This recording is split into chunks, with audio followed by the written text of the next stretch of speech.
Hello, everyone. Welcome back to another. I don't even know what to call this anymore because it's definitely not week in review. Welcome back to the channel, I suppose. It is I, the informant, coming to bring you some of the top news and opinions of the current time, I guess. I know I have said multiple times that I want to do more, I want to be more consistent with videos. And this video is going to be topic related, but also a brief personal update. And I know a lot of people don't come here for personal stuff, but they come for whatever 2 cents I may have to offer. But I feel like I owe the whatever amount of followers, subscribers, viewers that I have, just some little facts about what's going on my side of the world, and probably the reasons why, I should say, the reasons why uploading hasn't been as consistent as I want it to be. As most of you know, if you've been watching every video, I have a full-time job that is becoming more and more demanding. I've recently been asked a handful of times to work overtime, which means I work like about 16 hours in a day. And, I'm going to be getting married in less than a year. And we also had my fiance's sister's wedding earlier this month. And she's also had another death in her family, which hit pretty hard because it was days before her sister's wedding. So it's been an up and down roller coaster ride. I mean, we've had a lot of good things happen. We've had some very difficult things happen. Then, of course, on top of all of that is the nonsense going on in this country and how bad things are right now. And we're also getting ready to go away on vacation, and I'm gonna be in the Caribbean. I'm screwing off to the Caribbean for a week, and I'm not going to look at the news unless it's on one of the TVs I happen to be passing by. I'm not even going to bother with that. Full disconnect, which I highly recommend people do. And I've also had some minor health issues that I've needed to kind of get squared away. As of now, I'm on blood pressure medication for high blood pressure, which has helped a lot. I've also had some pains in my chest, which initially me being me, I thought were the worst. I thought, oh God, am I in congestive heart failure? Do I have, coronary artery disease? Do I have blockage in my valves from a poor diet over the last 2 years? Just all kinds of things. And, thankfully, I got some blood work done, and really it's just high glucose, which I need to get under control, high cholesterol elevated, which I need to get under control. Bright side, my fiance and I have been pretty good about being in the gym a few times a week. And what's crazy is how far I've fallen from like 5 years ago when I was in pretty good shape. I was going to the gym 4 or 5 times a week. I was lifting weights. I was doing a lot, and I was in relatively okay shape. And then the pandemic hit, and then just all kinds of BS, and a lot of it's excuses, I won't lie. But that all aside, we're getting that squared away. I have to make an appointment with the cardiologist to get a stress test done to make sure everything is working as it should be in my heart. So far, though, the aches and pains that I was having in my heart, which was like a constant thing, have kind of subsided since the doctor visit, and it's kind of chilled out. And I think part of it is probably stress, because I'm definitely stressed out. But anyway, all that aside, thank you for listening for the last 5 minutes of me rambling about my personal life. I'm finally getting around to doing a video, and this is a topic that I have had on the back burner for a while now because I've just been constantly hearing week in and week out, Trump versus DeSantis, Trump versus DeSantis, who would win, Trump or DeSantis? And how more people are leaving Trump and going to DeSantis, and how some, center right and centrists and, light-hearted Republicans are saying, we're leaning towards DeSantis because they don't have Trump's baggage. And I just want to kind of set the record straight with all that stuff. First and foremost, there is no Trump versus DeSantis. DeSantis has made it very clear that if Trump decides to run, he is not going to get in his way. He's not going to do anything. If anything, he's going to help him. He's going to do what he can to promote him and hope that that he wins. Because at this point, things are so god awful in this country that I think people like Trump and DeSantis and a few other Republicans are smart enough to know that we can't afford to be getting in each other's way. When I say each other, I mean true America First candidates. Like, we can't be getting in each other's way. We need to be getting in the way of the rhino establishment neocons trying to get their way back into Congress or stay in Congress or into Congress in general. And real quick, a segue off of that, I think what has really shown the most that people are sick of these establishment Republicans is the recent gubernatorial primary for governor in Maryland.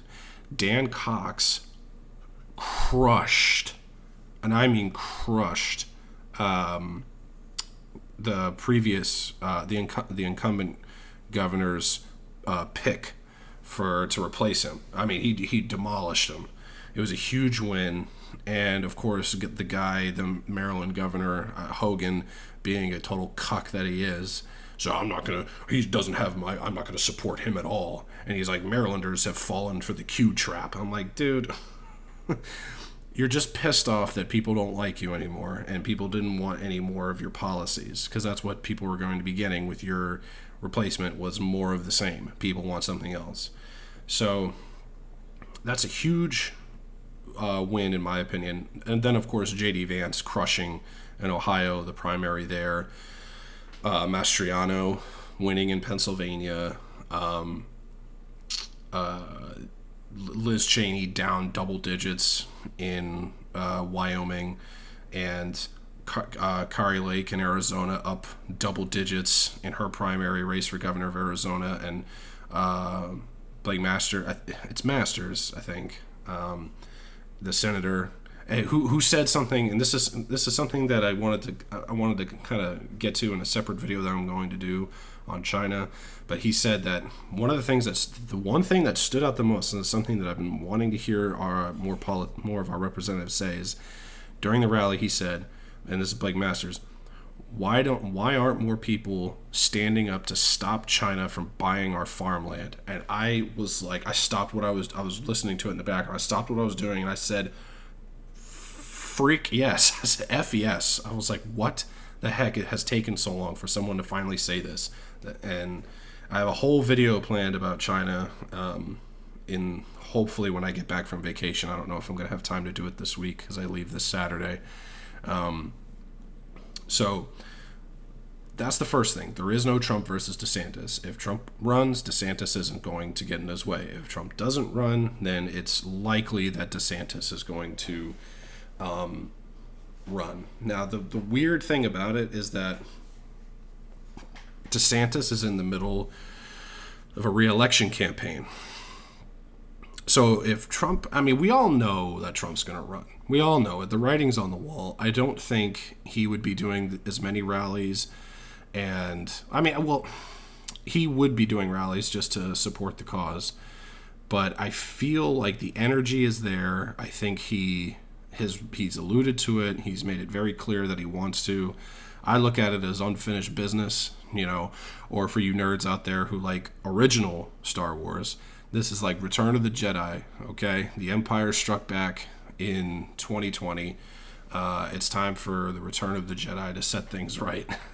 So, because these things, man, everything happened. History doesn't always repeat, but it rhymes. And it's rhyming right now with like movie plots, So, So I really don't think there's a scenario where Trump does not run. Because, like I said, DeSantis is in the middle of a re-election campaign in 22.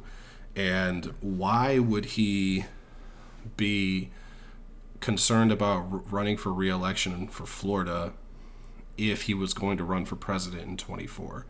I mean, I know you can't really look at things like that in politics, that like in those frames. You kind of have to deal with what's in front of you, which is his re-election, because he doesn't know what's going to happen in the lead up to 2024.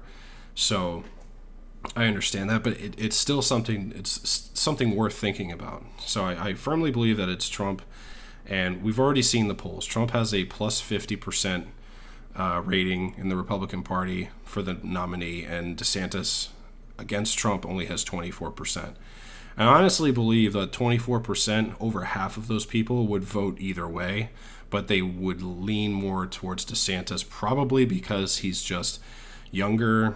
He is a little bit, maybe because he is a better speaker, maybe because it's people who live in Florida, I don't know. But I feel like it's a lot of it may be age related.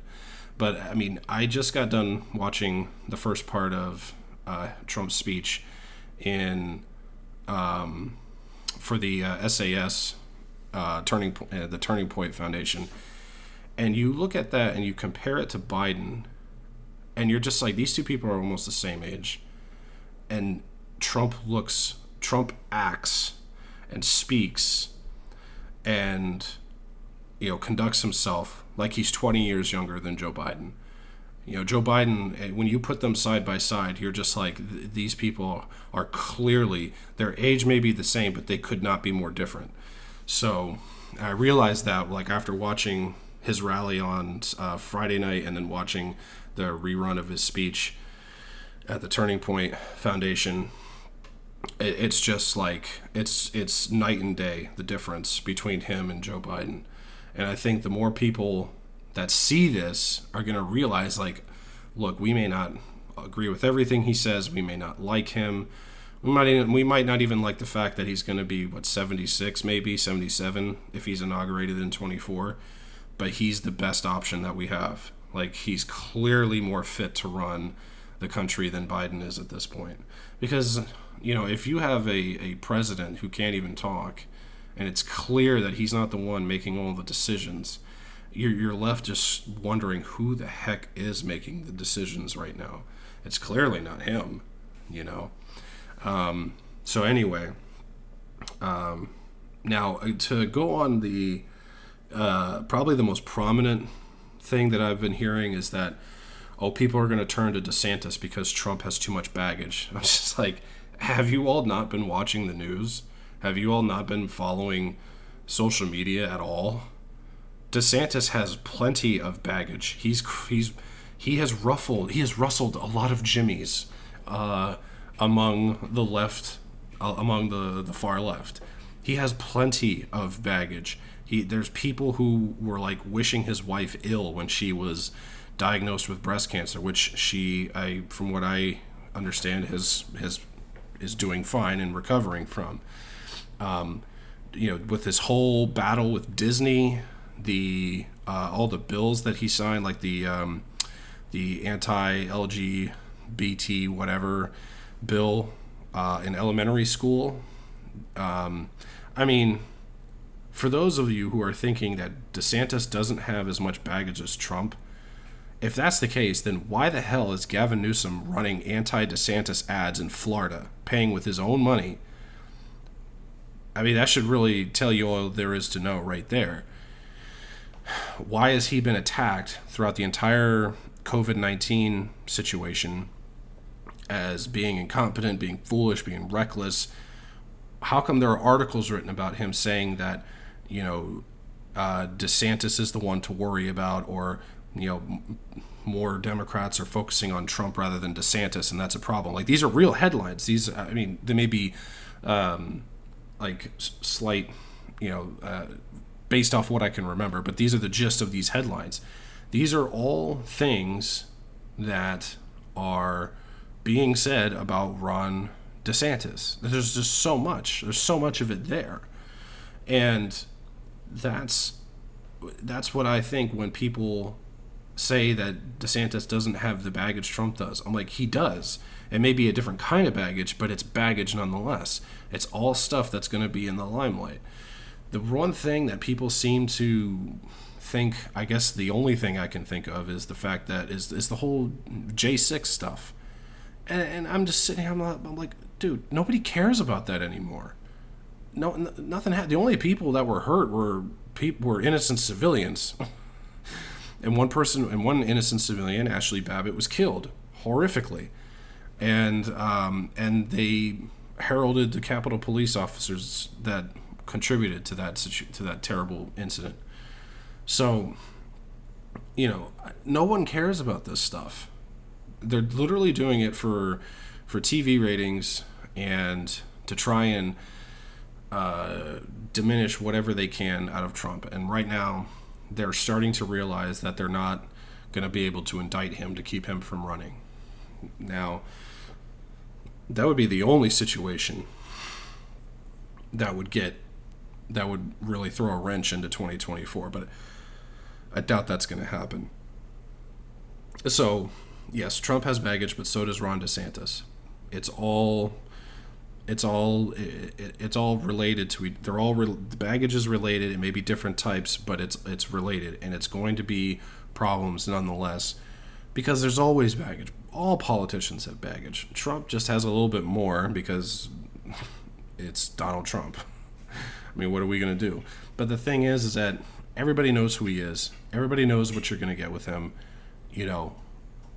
There's nothing more that they can add to his baggage than what's already there. DeSantis, if he were to run, would add more to his baggage. And I'm not saying like he's a bad candidate. I think he would be a great candidate. I'm just saying that the fact that people are honestly saying that they would vote for DeSantis over Trump because there's less baggage clearly don't understand politics and clearly don't understand the attacks that have been on Ron DeSantis constantly since 2 years ago. Pretty much since he won the election in Florida. So I think it's foolish to break it down to something as minute as baggage. You want to talk about baggage? Look at Joe Biden. Everyone ignored that baggage. Hunter, the laptop, China, Ukraine. The list goes on, and all of that stuff. Obviously, we didn't know the full scale of the chaos behind that laptop in 2020, but we're seeing it now. And still, there are people out there who are still willing to vote for Biden, and it just shows how utterly disconnected some of our brethren are in this country. So, as far as DeSantis as a candidate, I do believe he is probably the best candidate post-Trump to run for office, run for the White House. But obviously there are some things that need to be hashed out, like how is his international policy? What are his views on the Middle East? God forbid if it's still going on, the conflict in Eastern Europe. These are all important questions. I think his views on China are pretty strong because, he pretty much mirrors the same opinion that Donald Trump has. So those are all questions that would need to be hashed out, obviously, which is what they would do on the campaign trail. And also, I believe that Trump speaking at this Turning Point SAS conference or whatever it is, I don't even know what you call it. I feel like right now, over the past 6 years, I feel like Trump has a bigger name among young people, especially young people who are turning towards the conservative side of things. I feel like he's attracting more of those people just because of his performances at the Turning Point functions. DeSantis is there too, but I feel like Trump just has a more prominent figure among the younger voters right now. in the future, especially if DeSantis decides to go vice with Trump in 24. That, I think, would be a guaranteed victory. I think that would be a guaranteed win in 2024. I think that's the best chance. I really don't see anyone else that would come close to being a great vice presidential pick for Trump at the moment. I really don't see anyone else. I can't think of anyone else. So I think, honestly, DeSantis would be fantastic as a vice, and I think that would be a guaranteed win. So those are my opinions on this. Short video. I just wanted to get something out there, and this is something I knew I could hash out real quick without too many notes. So let me know what you think in the comment section down below. Let me know who you favor more in 2024. If it's not either of these two, I'd like to know who. And I will do my best to get my next video out as soon as humanly possible. It probably won't be until middle of August, just because I will be away for a week, basically the whole first week of August. So with that being said, I hope you all are hanging in there, hanging tough, and I will see you all in the next one. Take care.